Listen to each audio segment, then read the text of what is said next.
बार बार ये बात कही जा रही है कि पाकिस्तान ये फाइनेंशियल असिस्टेंस देता है आतंकवादियों को, ये फंड करता है और ये ट्रेनिंग देता है आतंकवादियों को। जिस प्रकार के फॉरेन फंडिंग पाकिस्तान को मिलते हैं उसका जो है वो कम से कम 1/4 हिस्सा या आधा हिस्सा ये टेरर फंडिंग के लिए जाता है। उसके पुख्ता सबूत हमें मिल गए हैं। फाइनेंशियल एक्शन टास्क फोर्स जो है पेरिस बेस्ड, वहां से उन्होंने कुछ सस्पिशियस रिपोर्ट्स निकाले हैं कि कुछ फंडिंग जो पाकिस्तान को मिला था उसमें से आधे से ज्यादा जो पैसे हैं वो टेरर फंडिंग के लिए गए हुए हैं, और स्पेशली पुलवामा के बाद और उसके बाद जो वाकये हुए हैं।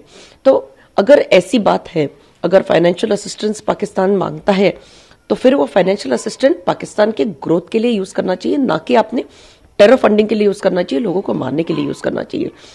जिस प्रकार के भाषण ये जैश ए मोहम्मद के मसूद अजहर और इनके जो आतंकवादी संगठन हैं इन्होंने दिए थे कि पाकिस्तान ये कश्मीर के बगैर इनकम्प्लीट है, तो ये इस प्रकार के जो स्टेटमेंट्स हैं और फिर बाद में जो आतंकवादी घटनाएं घटती हैं, तो इसमें से ये क्लियर दिख रहा है कि पाकिस्तान जो फाइनेंशियल असिस्टेंस मिलता है उसको टेरर फंडिंग करती है। तो ये एक प्रकार की चेतावनी दी है पाकिस्तान को और पाकिस्तान को इसका जवाब मांगा है। 300 एक्टिव मोबाइल कनेक्शंस ये मिले थे बालाकोट में एयर स्ट्राइक के जस्ट पहले। तो इसका मतलब क्या है? इसका मतलब तो साफ साफ है कि वहां पर 300 ये एक्टिव कनेक्शंस है, इसका मतलब 300 लोग वहां पर मौजूद है और उसी के बाद ये एयर स्ट्राइक हुआ था। तो ये जो स्टेटमेंट है ये ना एयरफोर्स दे रही है ना सरकार दे रही है, एनटीआरओ और हमारे इंटेलिजेंस इंफॉर्मेशन इंटेलिजेंस सोर्सेस से हमें मिल रहे हैं। तो जाहिर है कि इतने वहां पर आतंकवादी होंगे और उनको हमने मार गिराया है। तो ये एक जो डिस्कशन चल रहा है कि कितने थे कितने हो गए, मार के हम आ गए, अब कितने वहां पर गिरे हैं ये गिनने के लिए ये हम थोड़ी बैठे हुए हैं, ये सरकार थोड़ी बैठी हुई है, या सरकार किसी को भेजेगी थोड़ी कि ये जानने के लिए कि कितने हैं।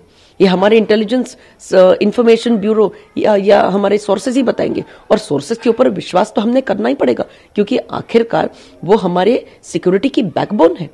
तो ये सारी जो चर्चाएं चल रही हैं कहीं ना कहीं ये समाप्त होनी चाहिए और हमें विश्वास दिखाना चाहिए हमारी इंटेलिजेंस सर्विसेज पे और हमारे आर्म फोर्सेस पे। सेना तथा सैनिकों को क्वेश्चन करना ये आजकल फैशन हो गया है, पॉलिटिशियंस का फेवरेट हॉबी हो गई पॉलिटिशियंस की। ये बात इन पॉलिटिशियंस ने साफ साफ समझना चाहिए कि आपकी जो सेना है, आपके जो आर्म फोर्सेस हैं, ये आपके बॉर्डर को सिक्योर करते हैं। हम सब यहां पर शांति से जी पा रहे हैं क्योंकि वो एक सैनिक अपने बॉर्डर की सिक्योरिटी कर रहा है दुश्मनों से। ये हमने कभी भूलना नहीं चाहिए। और सेना के इतने हाई मॉरल्स हैं, इतने हाई स्टैंडर्ड्स हैं, इतने हाई प्रिंसिपल्स हैं। हमारा काम है जाकर दुश्मन का खात्मा करना। कितने दुश्मन वहां पर मरे हैं ये गिनने के लिए हम नहीं बैठे हैं।